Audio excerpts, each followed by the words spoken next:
Қайырлы күн.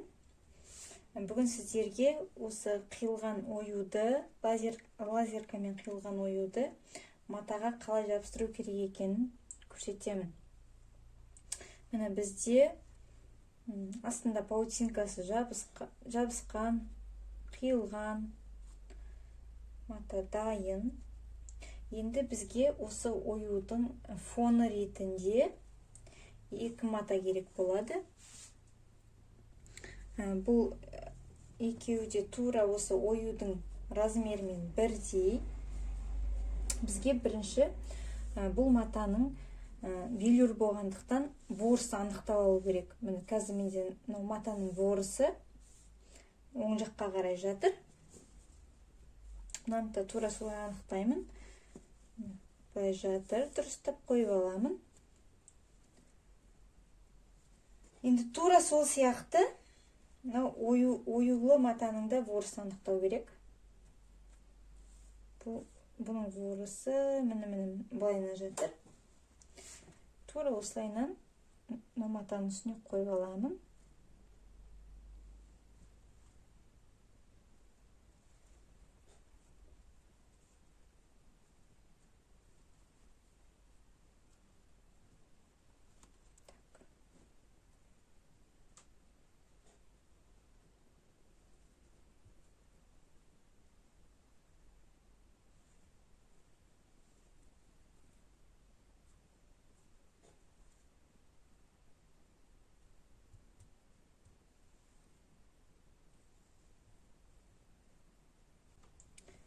Екеуі ворыстары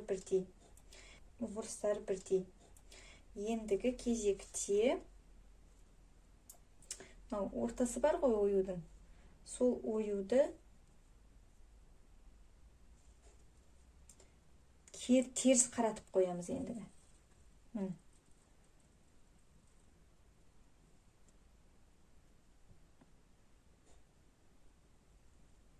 Теріс қаратып қойдық, тура ортасына қалай алдық, солай орналастырамыз.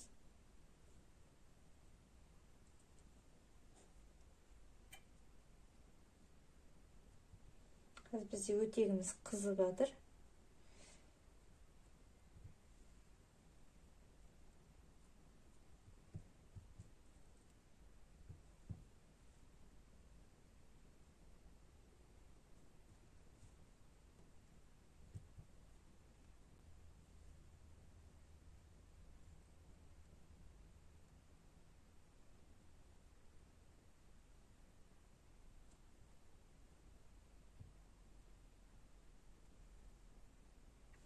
Енді тура солай үстіндегі матаны оямыз. Так, былай. Бұның да ворысы былай қарап жатыр, былай оямыз. Бетмен бет келтіреміз.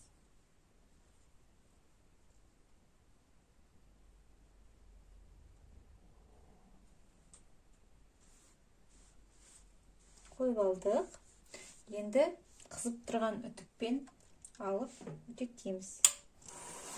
Бұл жерде ең бастысы кішкене үтікте басып тастау емес, булау керек. Ыстықтап буды жібереміз. Сол кезде біздің клейіміз еріп,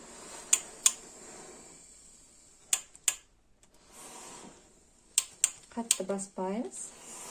Жай-жайлап ыстық буды жібереміз матаның ішіне.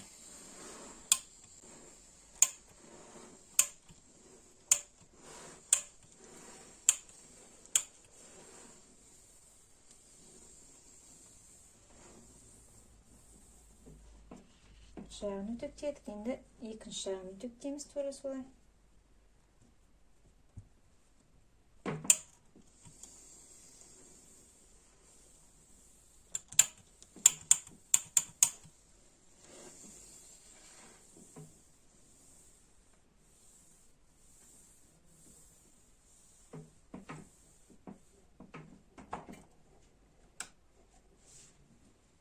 Енді ашайық.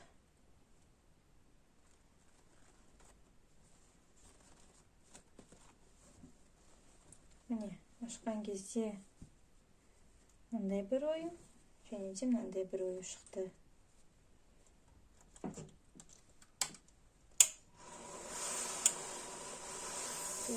өтүкке беруге болады. Сонымен дайын. Ендігі кезекте мына оюлардың шет-шеттерін зигзагтап шығу керек.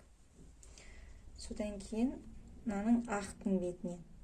Мына көк ою сияқты болып тұрады, сырттан қараған кезде. Бұл бірақ негізінен мынау ақ оюдың сырты. Сондықтан бұны ақ матаны зигзагтап шығасыздар. Ақ түсті жіппен. Ал мынаның оюдың өзін зигзагтаймыз. Ақ түсті жіппен. Оюдың түсі қандай болса, тура сол түсті жіп алып, сондай жіппен зигзагтап шығу керек.